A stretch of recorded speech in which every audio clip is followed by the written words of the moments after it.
안녕하세요. 저는 이제 인생의 마지막 페이지에 들어섰다 생각하며 하루하루를 살아가는 70세 여자입니다. 사람이 살다 보면요. 별 생각 없이 하루하루 보내다가도 문득 그런 순간이 오는 것 같아요. 내가 어쩌다 이렇게 됐지 싶은 순간 말이에요. 그게 부정적인 의미뿐만이 아니라 긍정적인 의미로도요. 저도 요즘 가끔 그러거든요. 그러다 보면 자연스럽게 제 어린 시절부터 떠올리게 되는데 아주 솔직하게 말하면 저는 그런 대로 부유한 집에서 자랐어요. 요즘 말로 치면 금수저까지는 아니고 은수저 정도는 됐던 것 같아요. 저희 아버지는 선생님이셨고요. 엄마도 당시 기준으로 보면 중학교까지 나오신 신식분이셨죠. 그런 걸 보면 아마 외갓집도 아주 못 살았던 집안은 아니었던 모양이에요. 그런 환경 덕에 저는 유난히 모난 데 없이 말 그대로 곱게 자란 편이었어요. 제가 태어났을 때가 6.25 전쟁이 끝나고 얼마 지나지 않았을 때라고 하더라고요. 나중에 커서야 그 시절 이야기를 듣고 알게 됐는데 그때는 점심을 굶는 사람들이 정말 많았다고 하는 거예요. 전쟁의 참상이니 참 당연한 건데 그 말을 듣고 저는 오히려 깜짝 놀랐어요. 왜냐하면 저는 어릴 때부터 끼니를 굶어본 기억이 거의 없었거든요. 밥이 늘 있었던 게 너무 당연해서 그 소중함을 몰랐던 거죠. 참 복에 겨운 환경에서 자라서 세상 물정 몰랐다는 말이 더 맞을지도 모르겠어요. 그렇다고 처음부터 은수저였던 건 아니고요. 저희 집 살림이 점점 나아지게 된 계기는 뭐니 뭐니 해도 제 친정 엄마의 수완 덕분이었어요. 아버지 월급만으로는 생활이 좀 힘들었던 시절이 있었거든요. 그때 엄마는 가만히 앉아서 한숨만 쉬실 뿐이 아니었어요. 동네에서 작은 가게 같은 걸 시작하셨고 그 가게를 하시면서도 그냥 장사만 하신 게 아니었습니다. 틈만 나면 땅도 조금씩 보러 다니셨어요. 지금 생각하면 참 대단한 기세였죠. 엄마는 아마 그런 쪽에 감각이 좀 있었던 것 같아요. 곧 개발이 될 곳이나 앞으로 오를 만한 곳을 기가 막히게 골라내셨거든요. 남들 눈에는 그냥 허허벌판처럼 보이는 땅도 엄마 눈에는 다 달랐던 모양이에요. 여보, 내가 오늘 또 동네 한 바퀴 돌고 왔는데 말이에요. 지금은 다들 거들떠도 안 보는 땅이 하나 있더라고요. 근데 내가 딱 보니까 저기 몇 년만 지나면 길 나고 사람 몰리고 지금 가격이 우스울 정도가 될 자리야. 우리 땅 투자 한번 해볼까요? 가게도 막 시작한 마당에 무슨 땅까지 사. 혹시라도 일이 잘못되면 어떡하려고. 당신 그렇게 밖으로만 놔돌고 집안일 소홀하게 하는 거 아니지? 그냥 지금처럼 아껴 쓰면서 사는 게 제일 안전하지 않겠어? 당신도 내가 일 시작하니까 든든하다고 했으면서 웬 딴소리예요? 여보, 나 한 번만 믿어봐요. 내가 우리 친정에서 좀 꿍쳐놓은 돈이 있어. 저는 밥 먹다가 갑자기 쑥덕쑥덕 얘기하는 엄마 아빠를 바라보며 어른들 얘기는 참 재미없다 그런 생각을 하고 있었는데 결국 그 후로 엄마가 땅을 사서 재산을 불려나가기 시작하신 거예요. 나중에는 돈이 또 돈을 불리고 집 한 채가 두 채가 되고 다시 세 채가 되고 그러더라고요. 어찌 보면 남들 보기에 그리 좋은 건 아니었을 수도 있지만 그래도 엄마는 늘 우리 가족을 위해서 한다는 마음이셨을 거예요. 그 시절이 마침 서울 근처가 개발되던 때였고 시기도 좋았고 엄마 감각도 좋았고 여러 가지가 맞아떨어진 덕에 저희 집은 큰 어려움 없이 잘 살아왔습니다. 그래서 그 시절에 사남매가 전부 대학을 다 나올 수 있었어요. 요즘이야 흔한 이야기지만 그때로서는 정말 쉬운 일이 아니었거든요. 저는 그 네 남매 중 셋째 딸이었어요. 위로는 오빠 하나랑 언니가 있었고 아래로는 남동생이 하나 있었죠. 엄마는 며느리를 들이는 일과 저희를 시집 보내는 일에도 정말 엄청 공을 들이셨습니다. 그땐 요즘처럼 연애해서 결혼하는 분위기가 아니었잖아요. 하지만 언니랑 저는 연애 결혼에 대한 로망이 있었거든요. 엄마, 꼭 이렇게 엄마가 골라주는 사람 만나서 결혼해야 해? 나도 남들처럼 불타는 사랑도 해보고 죽고 못 사는 사람이랑 결혼하고 싶어. 제대로 알지도 못하는 사람이랑 어떻게 몇십 년을 같이 살아. 연애는 연애고 결혼은 결혼이야. 연애해서 좋을 땐 다 좋지. 근데 살다 보면 결국 제일 중요한 건 돈이랑 집안이야 이거사. 엄마랑 아빠도 선보고 만났어. 그런데 이렇게 예쁜 아들 딸 낳고 잘만 살고 있잖아. 뭐 너 결혼하고 싶은 놈이라도 있어? 엄마가 그렇게 말하는데 할 말이 없더라고요. 뭐 제가 딱히 대단한 연애를 해본 적도 없었고요. 결국 저희 남매는 전부 엄마가 점 찍어둔 짝들과 결혼을 하게 됐어요. 오빠는 은행장의 딸과 결혼을 했고 언니는 땅 부잣집으로 시집을 갔어요. 막내는 그나마 연애를 오래 한 여자와 결혼을 했는데 그것도 그냥 허락된 건 아니었죠. 올케네 집안이 공무원 집안이었고 올케도 선생이었기 때문에 그나마 허락을 한 거였을 겁니다. 저는 엄마 소개로 사업하는 집으로 시집을 가게 됐어요. 그 집 남자의 어머니, 그러니까 제 시어머니 되시는 분이 모임에서 저를 눈여겨보고 며느리감으로 점 찍었다고 하셨죠. 그 말을 들었을 때 기분이 참 묘했습니다. 저를 마음에 들어 하신다고 하니 나쁜 기분은 아니었거든요. 남편은 그저 수더분한 사람이었어요. 이래도 좋다, 저래도 좋다, 늘 그런 말만 하던 사람이었어요. 답답할 때도 있었지만 또 한편으로는 그래서 크게 부딪힐 일도 없었죠. 그렇게 시작된 제 결혼 생활은 걱정보다 더 평탄했습니다. 솔직히 처음엔 괜히 드라마에서 보던 시집살이 같은 게 떠오르기도 해서 무서웠죠. 시댁은 그 시절 분들 중에서도 특이하게 자식이 남편 딱 하나뿐이었거든요.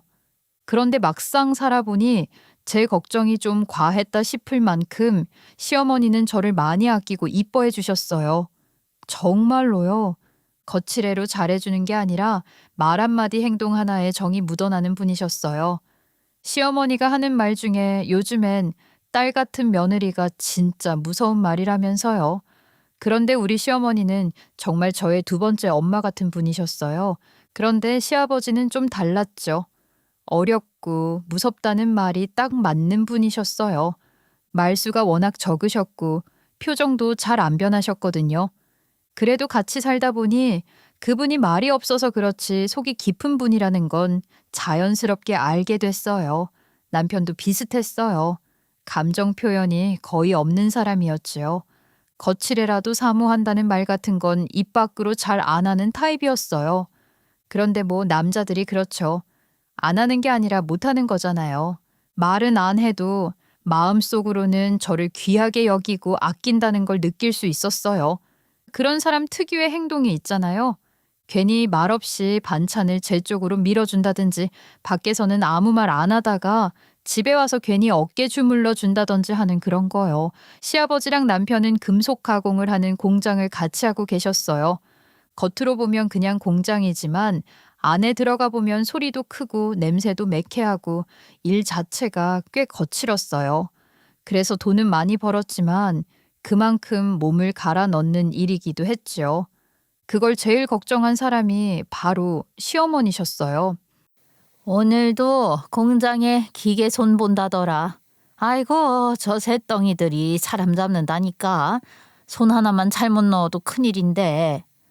어머님, 아버님도 남편도 워낙 베테랑이시잖아요. 늘 조심하시니까 괜찮을 거예요. 그게 말처럼 되면 내가 왜 이렇게 마음을 졸이겠니? 집 나간 뒤로는 전화 올 때까지 마음이 안 놓여. 둘이 같이 일하니까 너 그래. 저녁이면 늘 같은 풍경이 반복됐어요. 시어머니랑 마주 앉아서 저녁을 먹으면서 시아버지를 기다리고 남편을 기다렸죠. 밥상 앞에 앉아있긴 한데 시계만 자꾸 보게 되더라고요. 기름때 묻은 작업복을 언제 들고 들어올지, 오늘은 또 어디 다친 데는 없는지 그런 생각들로요. 오늘은 좀 늦네. 기계 하나가 말을 안 듣는다더니 또 야근인가 보다. 그러게요. 날도 더운데 안에서 얼마나 답답하실까요. 아버님 들어오시면 제가 상 다시 낼 테니까 어머님 먼저 드세요. 그래, 우리 내일 낮에는 빨래 좀 밟자. 오늘 들고 올 옷도 땀에 기름이 탁 젖어서 난리겠어. 그대로 두면 냄새 배요. 그러면 둘이서 햇빛 좋을 때 시아버지 옷, 남편 옷, 그 묵직한 작업복들을 한데 모아서 세탁기에 넣고 그래도 안 빠지는 기름때는 따로 꺼내서 비누칠을 했죠. 진짜로 밤새 비누칠을 한 적도 많았어요. 문질러도 문질러도 기름때가 쉽게 빠지질 않으니까요. 지금 생각하면 그때 손이 얼마나 거칠어졌는지도 모르겠어요. 그래도 이상하게 그 시간이 싫지는 않았어요. 같이 살고 있다는 느낌이 들었거든요.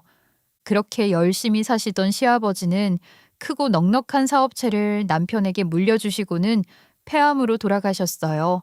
병원에서는 평생 공장에서 일하다 보니 무리가 온 거라고 했지요. 그 말 한마디가 참 허무했어요. 그렇게 평생 일만 하다가 결국 그 일 때문에 몸을 잃은 셈이잖아요. 시아버지가 돌아가시고 나서 집안 분위기가 확 바뀌었어요. 말은 안 해도 다들 기운이 빠져 있었죠. 시어머니는 더 말이 없어지셨고 남편은 공장 일을 더 붙잡고 살았어요. 그렇게 버티는 줄 알았는데 시아버지가 돌아가시고 3년 만에 시어머니도 돌아가셨어요. 그땐 정말 정신이 없었어요. 장례를 치르면서도 이게 무슨 일이야 싶은 생각밖에 안 들더라고요. 그 사이 저는 정말 열심히 살았어요. 3남매를 낳아서 전부 다 제 손으로 직접 키웠고요. 가정부 한 번 집에 들이지 않았어요. 괜히 남 손 타는 게 싫기도 했고 제가 하는 게 마음이 더 편했거든요. 그렇게 하루하루 바쁘게 살다 보니 어느덧 제 나이가 70이 되어 있더라고요. 그리고 재작년에 남편마저 세상을 떠났어요. 남편도 폐암이었죠. 솔직히 그 소식 들었을 때 놀랍다기보다는 아, 결국 올 게 왔구나 그런 생각이 먼저 들었어요. 금속 가공업이라는 게 공장 안에 미세한 철가루며 유증기며 납땜 연기며 그런 게 가득하잖아요. 요즘이야 환풍 시설도 잘 돼 있고 마스크도 잘 챙기지만 옛날에는 어디 그런 게 있었겠어요. 남편도 젊을 적부터 아버님이랑 같은 공기 마시다가 시설 설치한 게 우리 애들 초등학생 때인가 중학생 때인가 그랬으니 그게 몸에 다 쌓였었을 거예요. 시아버지에 이어 남편까지 폐암으로 잃고 나니까 인생이 참 뭐랄까 허탈하더라고요. 열심히 살았고 나름 잘 살았다고 생각했는데 남는 건 이런 상실감이구나 싶었죠. 그래도 다행인 건 아이들이 잘 컸다는 거였어요. 큰아들은 아버지 공장을 물려받아서 운영을 잘하고 있는 중이고 둘째도 좋은 대학 나와서 회사 다니다가 떡하니 자기 사업체를 차려서 잘 살고 있어요. 다들 때 되면 자기 짝들 데려와서 결혼도 하고 아이들도 잘 낳고요. 며느리와 사위도 어찌나 똑똑하고 인물도 좋은지 사실 이런 말 어디 가서 하긴 그렇지만 저는 정말 남편 복도 있고 자식 복도 있는 사람인 것 같아요. 누가 봐도 부러울 정도로 다들 잘나고 잘 살고 있으니까요. 하지만 단 한 명, 우리 막내 아들은 제 아픈 손가락이에요.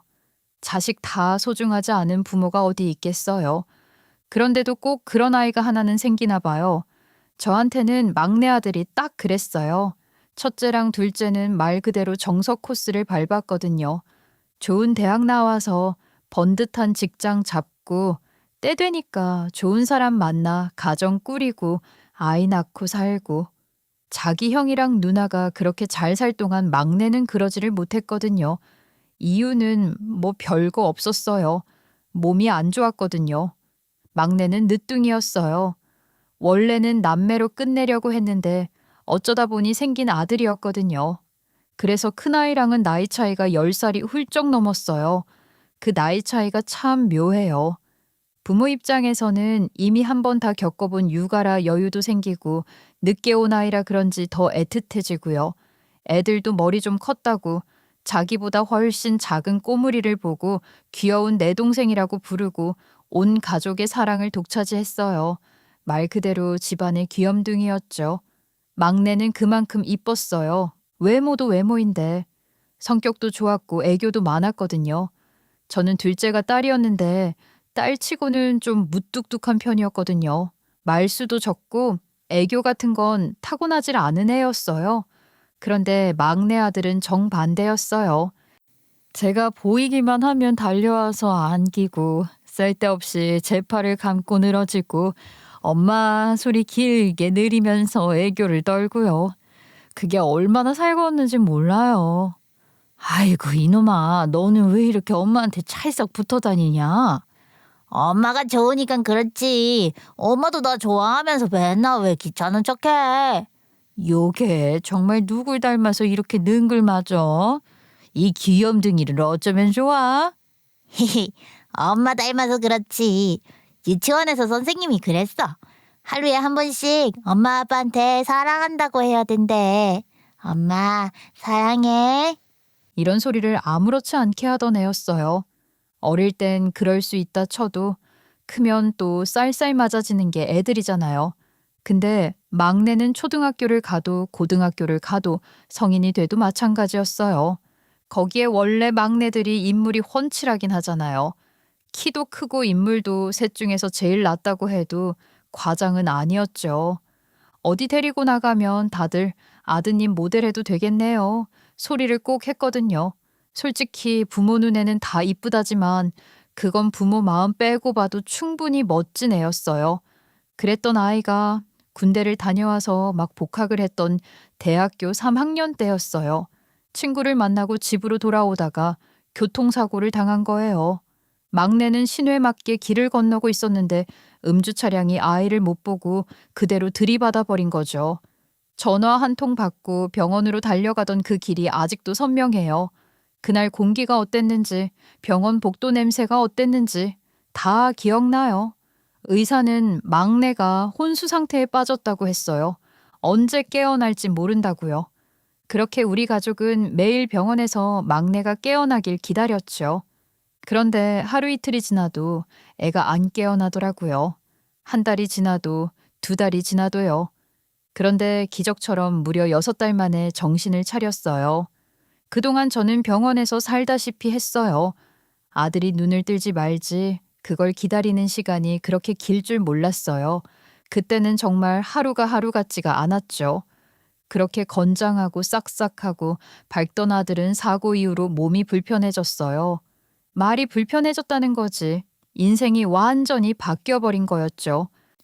어머님, 이건 정말 기적에 가까운 일이에요. 하지만 솔직하게 말씀드리면 여기서부터가 더 중요합니다. 아들은 하반신 쪽 신경 손상이 꽤 심한 상태고 앞으로 회복이 쉽지는 않을 가능성이 큽니다. 지금으로서는 하반신 마비 가능성을 염두에 두셔야 합니다. 그럼 다시는 못 걷는다는 뜻인가요? 아니면 시간이 지나면 조금이라도 나아질 수는 있는 건가요? 저는 그냥 이 아이가 아예 누워만 있어야 하는 건지만 알고 싶어요. 지금 단계에서 된다 안 된다라고 단정해서 말씀드릴 수 있는 건 아무것도 없습니다. 다만 재활을 굉장히 오래 그리고 힘들게 해야 할 겁니다. 막상 시간이 지나면 보호자분이 먼저 지치실 수도 있어요.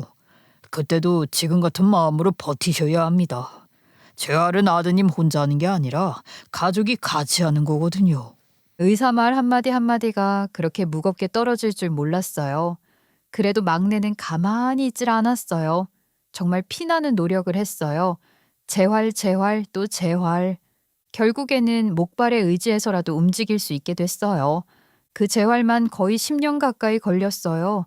1년 넘게 병원에만 있다가 퇴원하고 매일매일 병원에 가서 물리치료받고 재활하고 또 수술하고 다시 입원했다가 또 물리치료하고 재활하고 그 생활이 끝이 없었어요.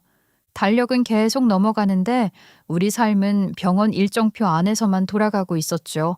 그렇게 정신 차리고 보니까 어느새 제 나이가 70이 되어 있었고 막내는 30을 훌쩍 넘긴 나이가 되어 있더라고요. 그런데도 저는 이상하게 욕심을 크게 안 냈어요.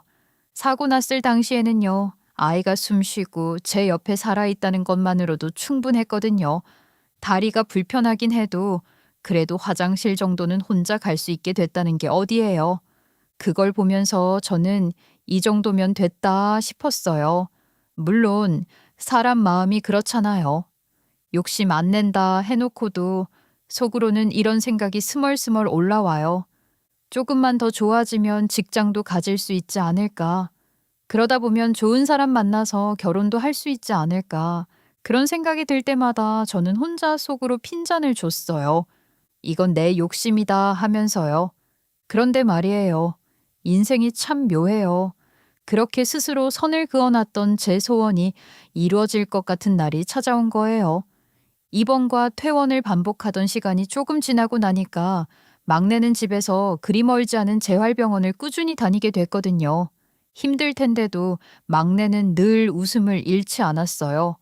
그게 정말 안 힘들어서 웃는 게 아니라 일부러라도 그렇게 힘내는 거란 걸 아니까 더 기특하고 마음이 짠하더라고요.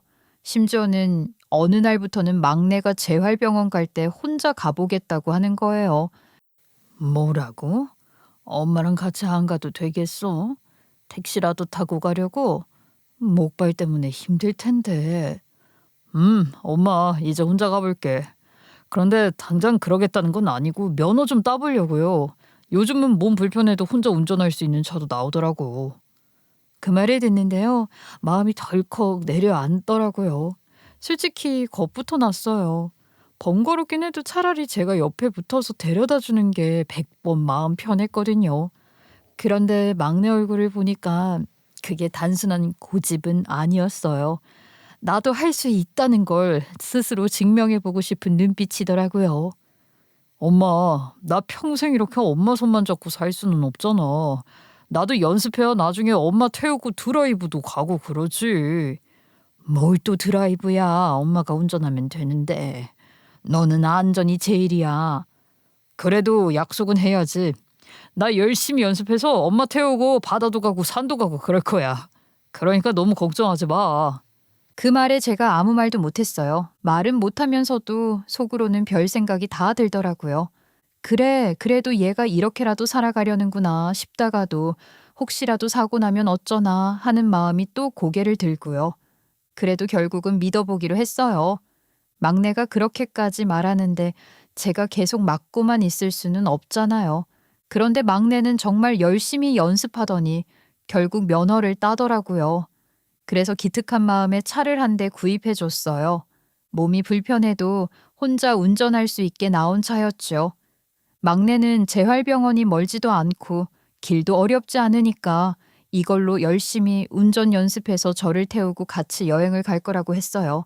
저는 속으로 그래, 어디 한번 해봐라 싶으면서도 겉으로는 아무렇지 않은 척 믿는다고 했지요. 처음엔 걱정을 정말 많이 했어요. 막내가 혼자 운전해서 나간 날은 집에 혼자 앉아 있으면서도 괜히 시계만 보게 되더라고요. 재활병원 도착할 시간, 치료 끝날 시간, 다시 집에 올 시간, 그 시간이 조금이라도 지나면 가슴이 철렁 내려앉았어요. 그런데도 막내는 매일매일 혼자 운전해서 재활병원을 잘 다녔어요. 한 번도 빠지지 않고요. 그렇게 씩씩하게 혼자 뭔가를 해내는 모습을 보니까 정말 뿌듯했어요. 아, 이 아이가 그냥 가만히 주저앉아 있는 건 아니구나 싶더라고요. 동시에 마음 한켠에서는 또 그런 생각이 스멀스멀 올라왔어요.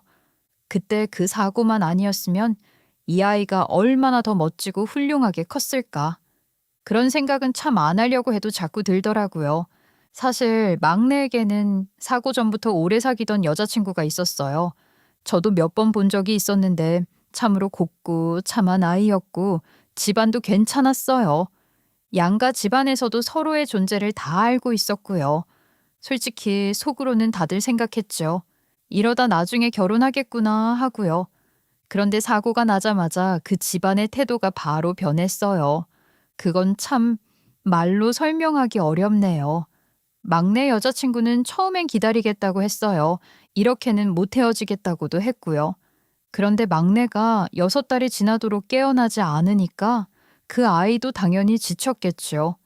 게다가 막내가 겨우 깨어난 뒤로는 처음엔 사람도 제대로 못 알아보고 말도 제대로 못하고 하반신 마비 가능성 이야기가 나오니까 어땠겠어요. 어느 날 그쪽 부모님이 먼저 연락을 주셨더라고요. 민준 어머님, 말씀드리기 참 어려운데요. 아이 아버지랑 상의 끝에 결정을 좀 했어요. 그러고 하는 말이 아이 공부를 위해서 미국으로 보내기로 했다는데 그 뜻이 뭔지 누가 모르겠어요. 머리로는 이해가 갔어요. 저라도 그 입장이었으면 반대했을 거고 저라도 강제로 떼어놓고 자식을 어디론가 보내버렸을지도 모르죠. 그런데요, 이해랑 마음은 또 다른 문제잖아요.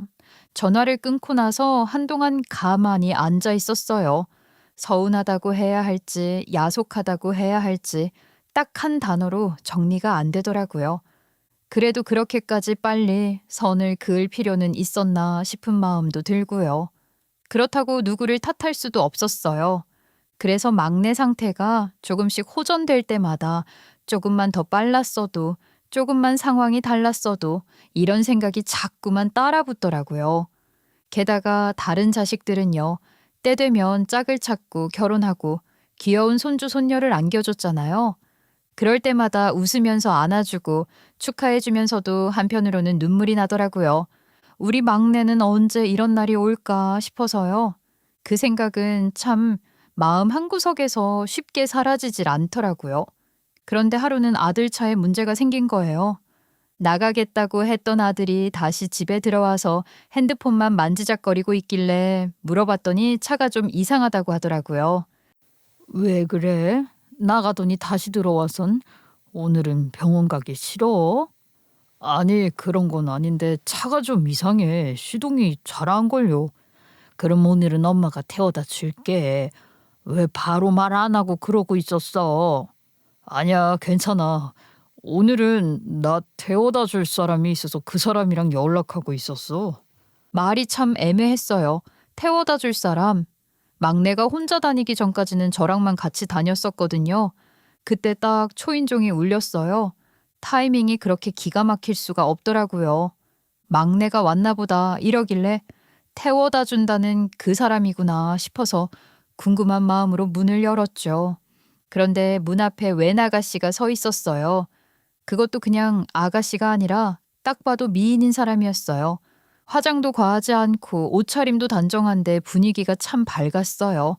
제가 순간 말을 잇고 쳐다보고 있으니까 그 아가씨가 먼저 웃으면서 인사를 하더라고요. 아, 안녕하세요. 혹시 민준 씨 어머님이세요? 저는 민준 씨 다니는 재활병원 담당 의사예요. 마침 저도 이 시간에 출근하는 길이라서요. 의사라는 말에 제 머리가 잠깐 멈췄어요. 의사요? 그것도 담당 의사? 저는 놀란 것도 놀란 건데 속으로는 별 생각이 다 들었어요. 아니, 의사가 직접 환자를 태우러 오기도 하나? 이런 생각이 스치긴 했죠. 저는 반사적으로 막내 얼굴부터 봤어요. 막내는 괜히 시선을 피하더라고요. 아, 그러세요? 아이고, 선생님. 우리 아들이 여러모로 신세를 지내요. 갑자기 차가 이상한가 봐요. 아니에요. 신세는요. 어차피 저도 오늘 민준 씨밖에 예약한 자가 없어서요. 민준 씨 병원 못 오시면 저 가만히 앉아만 있다가 퇴근했을 거예요. 어머님, 놀라셨죠? 갑자기 와서. 아이고, 어쩜 이렇게 말씀도 예쁘게 잘하셔. 민준이가 병원을 열심히 다니는 이유가 있었네. 막내는 제 시선을 느꼈는지 바로 말을 덧붙였어요. 엄마, 진짜 아무 사이 아니야. 이상한 생각 마. 아니, 엄마가 뭐라 그랬니? 그냥 궁금해서 그러지. 선생님, 급히 출근해야 하는 거 아니시면 차라도 한잔 하고 가시겠어요? 민준이가 혼자 병원 잘 다니기 시작한 후로는 제가 격조해서 담당 선생님이 바뀐 줄도 모르고. 아, 정말요? 괜찮을까요? 괜히 패 끼치는 건 아닌지. 아유, 무슨 패예요. 들어오세요. 막내는 그때부터 좀 머쓱한지 불편해 보였어요. 괜히 휴대폰 만지작거리고 서성이고요. 그런데 그 아가씨는 전혀 개의치 않더라고요. 들어와서 자연스럽게 앉고 차도 잘 마시고 말도 참 잘했어요. 성격이 정말 좋더라고요. 그러니 제 눈에 그 아가씨가 어떻게 보였겠어요? 하늘에서 내려온 선녀 천사와도 같은 느낌이었죠. 솔직히 이게 웬 횡재냐 싶어서 이것저것 물었더니 그 아가씨가 병원에 온 지 얼마 안 됐다고 하더라고요. 그래서 제가 몰랐던 거고요. 그러다 병원 로비에서 우연히 부딪혔는데 아들이 커피를 쏟았다지 뭐예요. 미안하다고 하다가 말을 텄는데 우연찮게 그 후 담당의로 바뀌었다고 하더라고요. 너무 운명 같지 않나요? 어머님, 민준 씨 재활 정말 열심히 하세요. 솔직히 쉽지 않은데 표정이 항상 밝으셔서 저도 볼 때마다 기분이 좋아요. 아이고, 저 애가 원래 성격이 좀 그래요. 속으로는 힘들어도 티를 잘 안 내는 애라서요. 그게 제일 대단한 거예요. 마음이 무너지면 몸도 따라 무너지거든요. 그 말을 듣는데 괜히 가슴이 찡하더라고요. 누가 우리 막내를 이렇게 좋게 봐준다는 게 얼마나 오랜만이었는지요. 게다가 그냥 성격이 좋은 게 아니고 정말 시원시원하더라고요. 둘이 얘기를 하는데 담당이가 바뀌고 처음에는 그 아가씨가 먼저 막내한테 혹시 자기 따라다니냐고 자기한테 반한 거냐고 농담을 했다는 거예요. 근데 막내가 세상에 그러면 어쩌겠냐고 받아쳤대요. 그래서 밥 한 끼 하게 됐다고 막 썰을 풀어주는 거 있죠. 자식 연애 얘기 듣는 게 이렇게 재밌는 줄 몰랐잖아요. 게다가 밥도 본인이 샀다고 하더라고요. 괜히 환자한테 얻어먹었다가 오해 살까 봐서요. 민준 씨한테 얻어먹었다가 제가 민준 씨 퇴짜라도 놓으면 민준 씨가 의사가 밥 사달라고 꼬셨다가 도망갔다고 소문내면 어떡해요. 그러니까 제가 사는 게 마음 편하죠. 그 얘기를 듣는데 저는 속으로 완전히 넘어갔어요. 아니, 넘어갈 수밖에 없었어요. 아닌 척하면서 배려하는 그 모습이 딱 제가 익숙하게 봐왔던 애정 표현의 방식이었거든요. 게다가 아들은 얼굴이 발갛게 달아올라서 말도 제대로 못하고 있는 거 보니까 아, 이거 요즘 애들이 말하는 썸이구나 싶더라고요. 그렇게 둘이 종종 만나는 걸 저는 모른 척했어요. 아들도 들떠 보이는 걸 보면서 속으로 웃을 뿐이었죠. 그래, 드디어 우리 막내에게도 다시 봄이 오는 건가 보다 하고요. 막내도 사실 한창 때인데 이제야 다시 좋은 인연을 만났으니 얼마나 즐겁겠어요. 행복해하는 막내 모습을 보니까 저도 덩달아 얼마나 행복했는지 몰라요. 그래서 저도 너무 입이 간질간질한 거예요. 막내가 연애하는 거 민망해하길래 모르는 척하고는 있었지만 막내가 요즘 사람 만난다는 얘기, 그것도 그렇게 괜찮은 사람이라는 얘기를 혼자만 꾹 눌러 담고 있기가 쉽지 않더라고요. 결국 못 참고 둘째 딸한테 전화를 했어요. 자랑이 하고 싶어서요. 명은아, 민준이 요새 사람 만나는 것 같더라. 재활병원에서 알게 된 사람인데 말이야. 뭐? 정말? 너무 잘 됐다. 병원에서 만났으면 민준이 상태도 잘 알겠네. 뭐 하는 사람이래? 의사래. 그것도 담당 의사라네. 얼굴도 예쁘고 성격도 시원시원하고 내가 봐도 참 괜찮더라. 그리고 얘 무슨 의사가 몸매도 그렇게 좋은지 모르겠다. 제가 그렇게 말하니까 전화기 너머가 잠깐 조용해지더라고요. 엄마, 의사에 얼굴도 미인이고 몸매도 좋고 학벌도 좋은데 그런 여자가 민준이를 만난다고? 왜? 왜긴 왜야? 네 동생이 잘나고 좋으니까 만나지. 그 말하면서도 저는 웃고 있었어요. 진짜로요. 우리 막내도 이런 날이 오는구나 싶어서요. 그런데 둘째는 한 박자도 안 쉬고 말을 이어가더라고요. 엄마, 기분 나빠하지 말고 그냥 들어봐.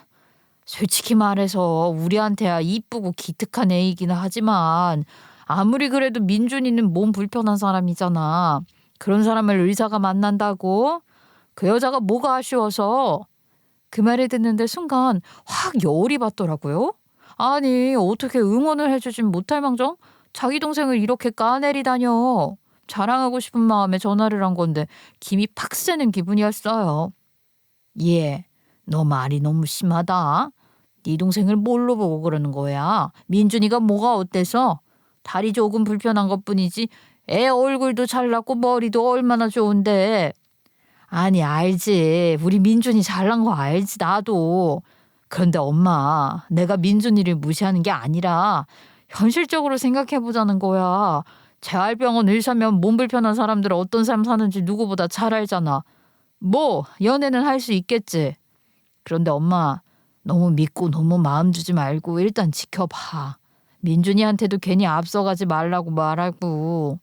너는 그렇게 네 동생에게 좋은 일이 생겼는데 어떻게 좋은 소리를 한마디 못하니. 세상에는 가끔 이런 일도 있는 거야. 끊어라. 그렇게 전화를 끊어버렸어요. 전화를 끊고 나서도 한참 동안 가슴이 두근거렸어요. 제 딸이지만 둘째는 너무 냉정하고 너무 차갑더라고요. 그래도 저는 그때까지만 해도 몰랐어요. 그 딸아이가 왜 그런 말을 했는지, 그 말들이 나중에 어떤 의미로 돌아올지요. 정말 꿈에도 몰랐어요. 그 뒤로 둘은요, 누가 봐도 잘 만나는 것처럼 보였어요. 거의 매일같이 의사 아가씨가 막내를 태우러 오고 재활 끝나면 다시 태워다 주고요. 가끔은 집에 들러서 저랑 차도 마시고 수다도 떨고 저녁까지 먹고 가기도 했어요. 그럴 때마다 제가 꼭 물어봤죠. 맨날 이렇게 왔다 갔다 하면 시간 괜찮아요? 병원 일 바쁠 텐데. 아, 괜찮아요. 저 민준 씨랑 어머님이랑 이렇게 시간 보내려고 야간 당직도 많이 서고요. 주말 근무도 잦아서 평일 낮 시간은 오히려 여유 있어요. 그리고 재환자 태워다 주는 건데요, 뭐. 그 말하면서 웃는데 진짜 생글생글 웃어요. 듣는 사람 마음까지 풀어지게요. 그러니 제가 어떻게 생각했겠어요? 아, 진짜 좋은 사람이다 싶었죠. 진짜 천사가 따로 없다고 생각했어요. 막내를 위해 시간을 내느라 당직을 자주 해서 저녁 약속을 잘 못 잡고 주말에도 근무를 잡아서 막내는 그때 못 만나는 걸 아쉬워하긴 했지만요. 정말 거의 10여 년 만에 하는 연애에 푹 빠져 있었어요. 그러다 보니까 저는 아닌 척하면서 둘이 결혼하면 어떨까? 애를 낳으면 얼마나 예쁠까? 그런 생각이 하루에도 몇 번씩 들더라고요. 제발 탈 없이 만나서 결혼까지 갔으면 좋겠다는 생각에 진짜 별별 상상 다 했어요. 이게 정말 이루어지기만 하면 밤새 100일 기도라도 하고 3000배, 5000배라도 하고 무당 불러서 굿이라도 해야 하나 싶을 정도였다니까요. 그렇게 마음속으로만 기다리고 있었는데요. 제가 그렇게나 기다리던 말은 생각보다 훨씬 빨리 나왔어요. 본격적으로 사귀기 시작한 지 1년이 안 됐고, 아니, 지금 생각해보면 3달이었나, 4달이었나, 그쯤에 결혼을 하겠다고 그러는 거 있죠. 엄마, 우리 결혼하기로 했어요. 그 말을 듣는 순간 제가 정말 바로 눈물이 나지 뭐예요? 저는 제가 울 줄은 몰랐거든요. 그런데 그냥 말이 안 나왔어요. 내 아들이, 우리 막내가 드디어 결혼을 한다는 말이 머리로는 이해가 되는데 웃어야 하는데 울컥해서 눈물샘이 먼저 반응하더라고요. 그래? 그래? 정말이야? 너무 급한 거 아니냐고 생각할 수도 있는데 그 사람이랑 진지하게 얘기해보고 결정했어. 그 말을 듣는데 별 생각이 다 교차했어요. 그래, 이제 우리 막내도 다른 사람들처럼 살 수 있겠구나. 이제 나 죽어도 여한 없겠다. 이런 생각까지요. 그래서 그냥 울었어요. 막내 앞에서 창피한 줄도 모르고요. 결혼 얘기가 오가고 나서 얼마 안 돼서 예비 며느리가 정식으로 인사를 오겠다고 했어요. 그날 저는 아침부터 괜히 집을 몇 번이나 치웠는지 몰라요. 이미 깨끗한데도 또 닦고 또 정리하고요. 괜히 긴장되더라고요. 예비 며느리는 약속 시간 딱 맞춰 왔어요. 새삼스럽게 참 고상한 미인이더라고요. 이런 애가 우리 막내 며느리가 된다니 웃음이 계속 나왔습니다. 어머님, 이렇게 인사드리게 돼서 너무 떨려요. 아이고, 떨긴 뭘 떨어. 한두 번 온 것도 아니고 어여 들어와. 그렇게 앉아서 이런저런 얘기를 하다가 예비 며느리가 먼저 자기 얘기를 꺼내더라고요. 그때 말투가 참 조심스러웠어요. 사실 제가 부모님이 일찍 돌아가셨어요.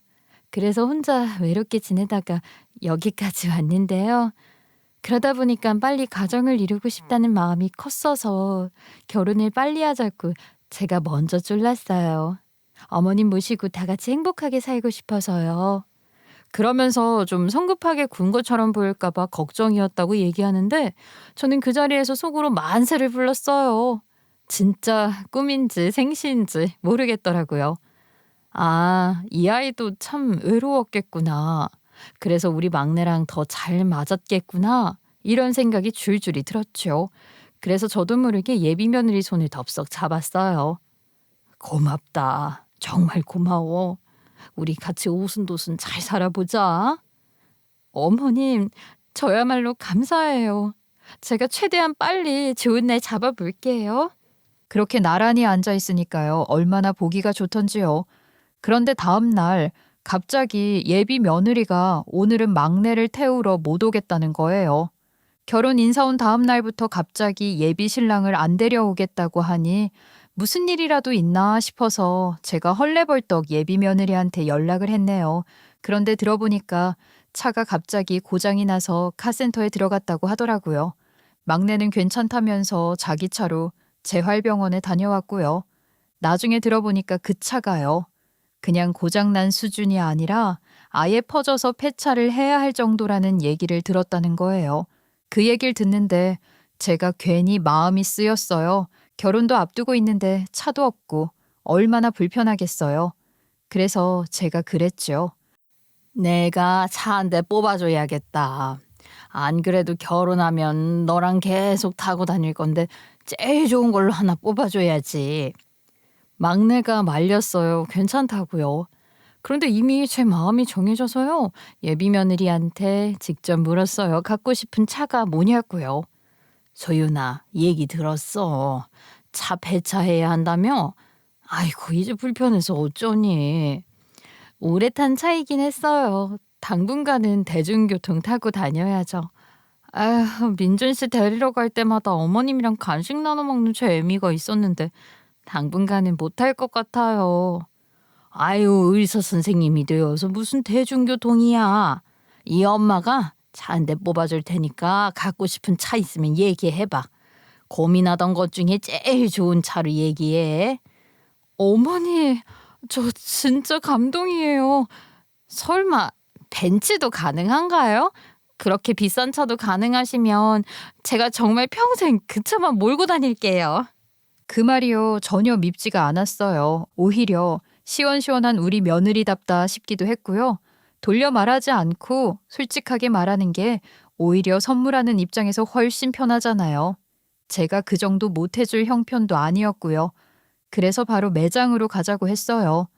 매장에 가니까요, 예비 며느리가 정말 아이처럼 좋아하더라고요. 제 팔짱을 꼭 끼고는요. 어머님, 역시 우리 어머님이 최고예요. 진짜로요. 이렇게 말도 잘하고 립 서비스도 잘하고 웃는 것도 참 예쁜데 그러니 누가 싫어하겠어요. 그리고 매장에서 쭉 둘러보더니 예비 며느리는 벤츠 중에서도 가장 고급 모델을 그것도 풀옵션으로 고르더라고요. 색깔은 하얀색이 좋다나 뭐라나. 매장 직원들 표정이 더 밝아지는 게 눈에 보였죠. 그날 저는 처음 간 날 바로 계약을 하기로 했어요. 계약서 작성하려고 2층 사무실로 올라갔는데 쓸 게 참 많더라고요. 사는 사람은 저고 운전할 사람은 예비 며느리니까 이것저것 설명도 길었고요. 쓰다 보니까 갑자기 화장실이 가고 싶어져서 제가 잠깐만 다녀오겠다고 했어요. 예비 며느리도 직원들도 천천히 다녀오시라고 기다리겠다고 했고요. 그래서 화장실을 가며 쭉 둘러보는데 사무실이 뭐 거의 응접실처럼 꾸며져 있더라고요. 고급 커피에 간식에 초콜릿까지. 이렇게 빛이 된 것도 많으니 들은 대로 천천히 다녀와도 되겠구나. 그런 실없는 생각을 하며 화장실 문을 열었습니다. 그런데 갑자기 옆에서 누가 제 팔을 덥석 잡는 거예요. 순간 깜짝 놀라서 돌아봤더니 청소 아주머니였어요. 아니, 화장실 지금 청소 중인가? 이런 생각부터 들었죠. 그런데 표정이요, 그냥 평범한 표정이 아니었어요. 사모님, 며느리 되실 여자분 말이에요. 혹시 어떤 사람인지 진짜 모르시는 거예요? 그 말을 듣는 순간이요, 이유는 모르겠는데 등골이 서늘해졌어요. 진짜로요. 별 말도 아닌데 괜히 심장이 쿵 내려앉는 느낌 있잖아요. 사람한테는 괜히 그런 감이라는 게 있잖아요. 이거 그냥 넘길 일 아니다 싶은 그 느낌이요.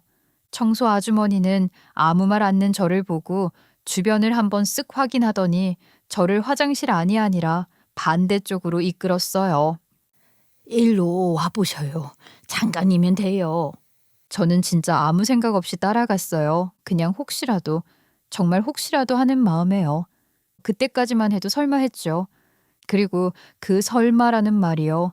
사람 인생에서 제일 무서운 말이라는 걸 그때 처음 알았어요.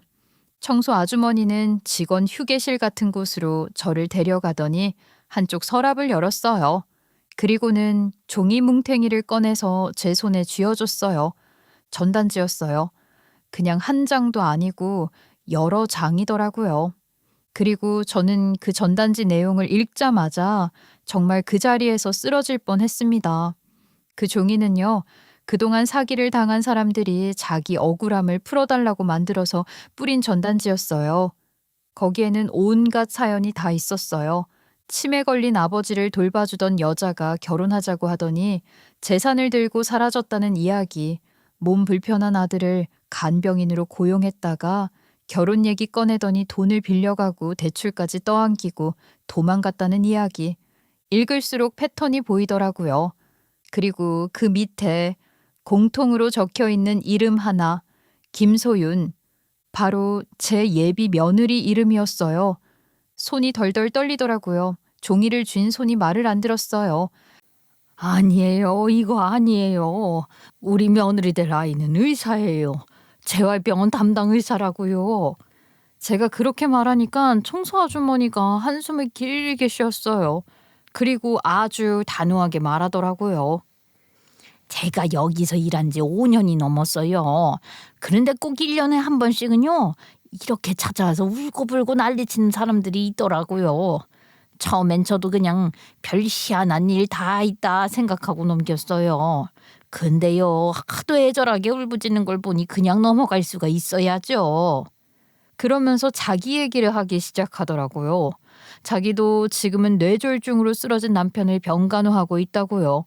그런 환자들한테 접근해서 사기치는 인간들도 있다대요. 그래서 자기가 이를 갈고 있었다는 거죠. 수법이 똑같아요.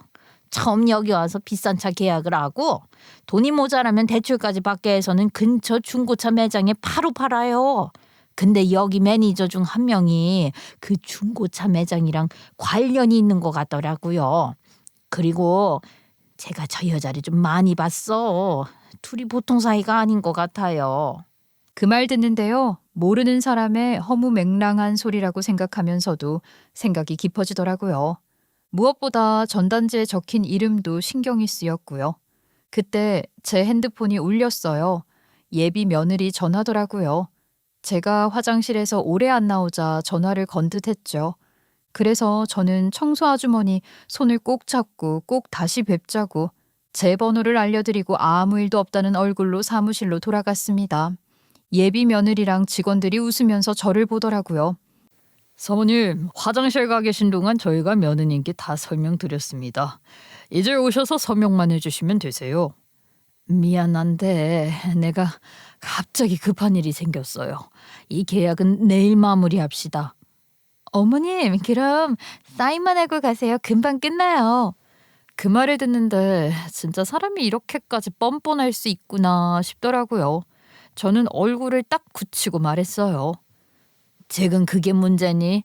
넌 내가 왜 급한지도 안 궁금해? 그 순간 예비 며느리 얼굴이 딱 굳었어요. 아주 잠깐이었지만 분명히 봤어요. 그 아차하는 표정. 저는 더 말 안 하고 바로 나왔어요. 매장을 나와서 그대로 둘째 딸 집으로 갔어요. 그러는 중에 예비 며느리한테서는 제 비위를 맞추는 문자가 여러 통 오더라고요.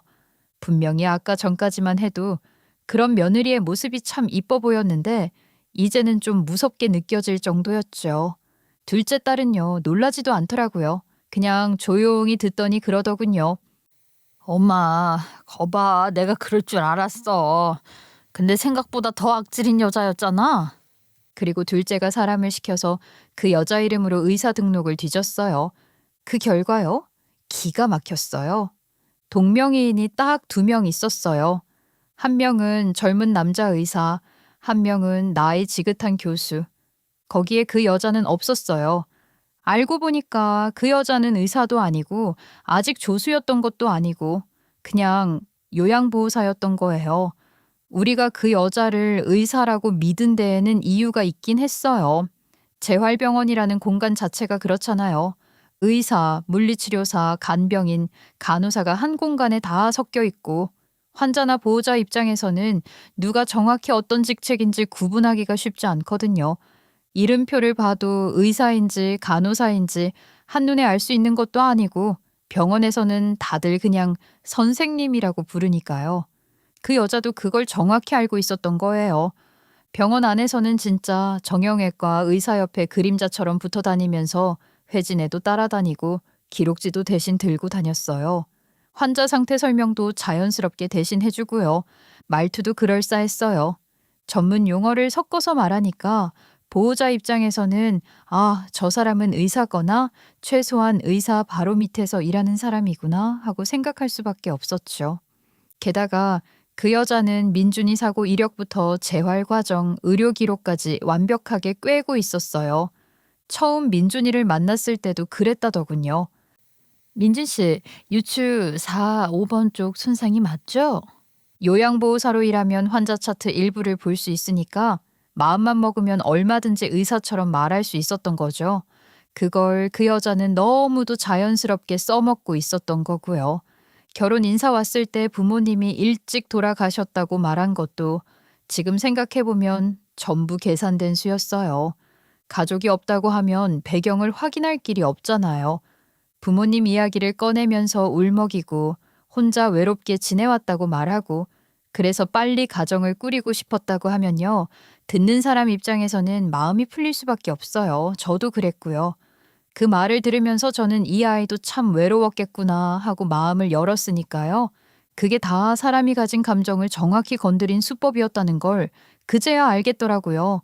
그렇게 밤을 꼬박 새우다시피 하고 다음 날 바로 그 여자랑 다시 참회장에서 만나기로 했어요. 약속 시간보다 조금 일찍 도착했는데 이미 그 여자랑 매니저는 환한 얼굴로 저를 기다리고 있더군요. 마치 아무 일도 없었다는 듯이요. 어머님, 오셨어요? 기다리고 있었어요. 그 얼굴을 보는데 참 묘했어요. 어제까지만 해도 그렇게 다정해 보이던 얼굴이 그날은 유난히 낯설게 느껴지더라고요. 저는 최대한 아무렇지 않은 척 웃어 보였어요. 그래, 나도 기다렸다. 참, 그런데 나보다 너를 너무 보고 싶어 하는 사람들이 많이 있더구나. 그러면서 제 뒤를 살짝 비켰어요. 그리고 그 뒤에는요. 분노로 가득 찬 사람들이 저를 따라 매장 2층으로 올라왔습니다. 네, 피해 전단지를 뿌리던 그 사람들이었어요. 그 사람들은 그 여자를 보는 순간 말 그대로 이성을 잃었어요. 눈빛이 확 변하더니 거의 달려들다시피 했죠. 이 죽일년? 너 우리 아버지 재산 다 어디다 빼돌렸어? 우리 아들이 너 때문에 재활도 포기하고 시름시름 앓다가 세상 떠났어. 이 살인자 도둑년아. 그 여자는 비명을 지르면서 뒤로 물러나려 했지만 이미 늦었어요. 머리채를 잡히고 멱살을 잡히고 뺨을 맞으면서 울부짖기 시작했죠. 조용하고 우아하던 사무실은 순식간에 난장판이 됐어요. 매니저가 당황해서 말리려고 다가왔는데 이번에는 사람들이 그 매니저에게 달려들더군요. 네가 2년 기둥 서방이지? 아직도 여기서 차 팔면서 이 지랄을 하고 있어? 그 소리에 직원들도 우르르 몰려오고 매장은 아수라장이 됐어요. 그 와중에 당장 안 나가면 영업방해로 신고한다고 지점장 같은 사람이 버럭 소리를 지르더라고요. 그래서 제가 딱 가서 얘기했죠.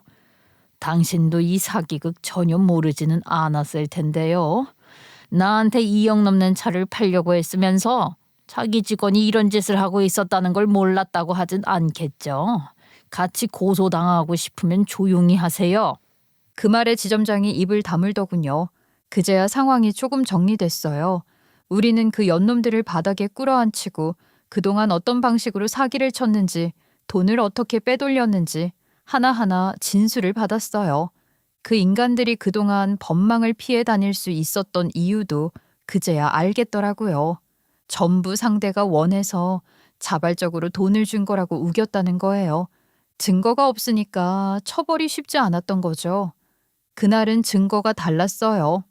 결국 자백도 받아냈고 피해자도 있었고 상황도 명확했으니까요. 결국 경찰차가 도착하는 걸 보면서 저는 그제야 조금 숨이 쉬어지는 느낌이 들었어요.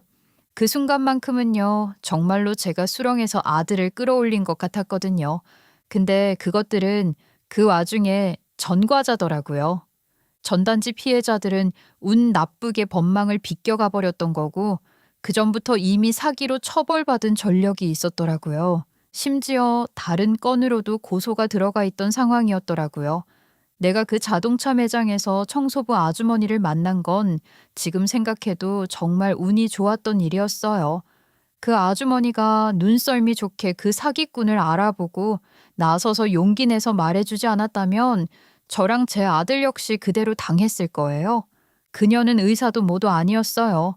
그냥 요양보호사 자격증 하나 가지고 있었을 뿐인데 그걸로 재미를 보니까 몸이 불편하고 외로운 남자들만 골라서 노렸던 거였어요. 그래야 잘 넘어오니까요. 기가 찼어요. 그 인간들은 우리 아들을 우연히 만난 게 아니라 오래 지켜보면서 작정을 하고 접근했던 거더라고요. 돈 있는 집안의 외로운 젊은 남자처럼 만만한 타겟이 어디 있겠어요.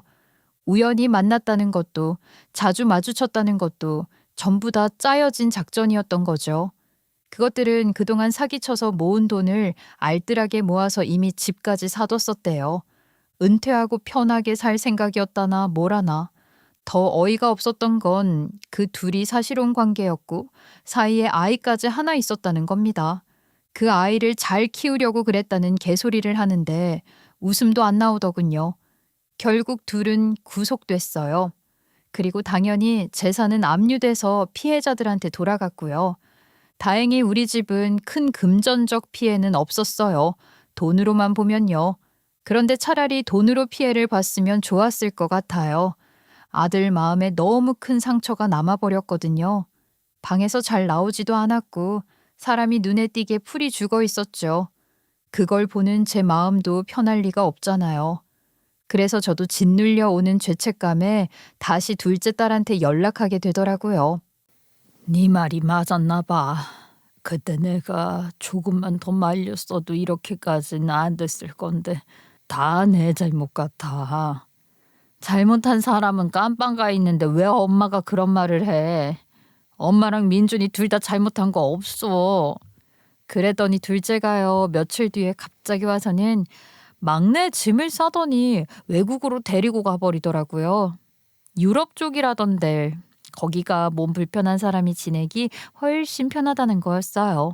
그러면서 아들한테 거의 끌고 나가듯이 말했대요. 너 고작 이깟 일로 인생 끝난 것처럼 굴 거야? 이참에 공부해. 머리도 좋으면서 왜 이러고 있어? 기껏 엄마가 잘나게 낳아줬는데 활용을 좀 해야지.